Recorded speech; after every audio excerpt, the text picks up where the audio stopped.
because this is really one of the most beautiful lessons in the entire Qur'an, in my opinion. If the Muslim understands this, their life becomes easy. وَقُلْ عَسَىٰ أَن يَهْدِيَنِي رَبِّي لِأَقْرَبَ مِنْ هَذَا رَشَدًا. These words are a dua. And more than a dua, they are a statement of optimism. Let's introduce it that way. You're thinking about the future just because of the use of the word asa, which is harf al-taraji in the Arabic language, a word or a fi'l al-taraji, a verb used to express hope. Allah is teaching us in this ayah that the Muslim has to have hope in the future. My iman in the Qur'an makes me optimistic about the future. I don't care what the news says.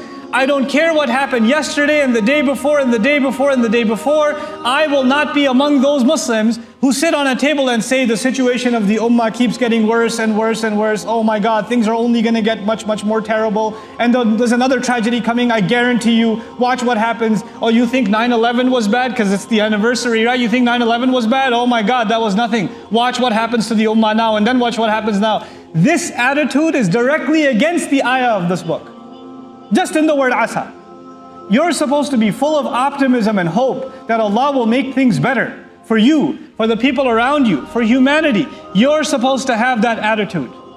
And then he says that what should you say about your own future? Asa an yahdiyani rabbi. Perhaps my master will guide me. He'll give me guidance. What is the most optimistic thing you can have in your future? Everybody wants a better job, or better financial situation, or a better family situation, a better health situation. We want all of these things, but you know what? The most fundamental thing you and I need, more essential than the oxygen that we're breathing, is Allah's guidance. So once you have that, everything else will work out. When you don't have that, you can have everything else and you have nothing. So in this ayah, there's an optimism that Allah will guide me.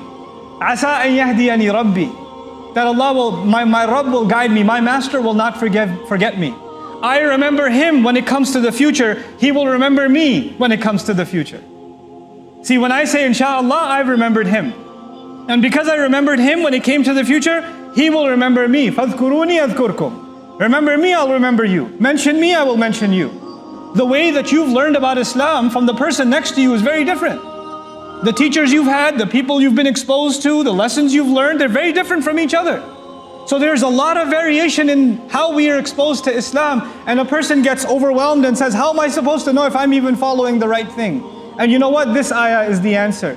I don't guarantee guidance, and YouTube doesn't guarantee guidance, and Google doesn't guarantee guidance, and people don't guarantee guidance. It is our hope that Allah Himself will give me personally guidance. Guidance will not come from anywhere else. Whether you have no information or over information, that doesn't matter. That Allah will guide you to the right course depends on how much you asked Allah, not anyone else. And once you ask Allah, you don't have to be nervous anymore, because you have absolute certainty that Allah will give you guidance. He does not turn anyone away. Getting guidance from Allah is not difficult. It is not difficult. Allah has opened the door of guidance wide open for those who seek it. We just have to be people who seek it. That's it.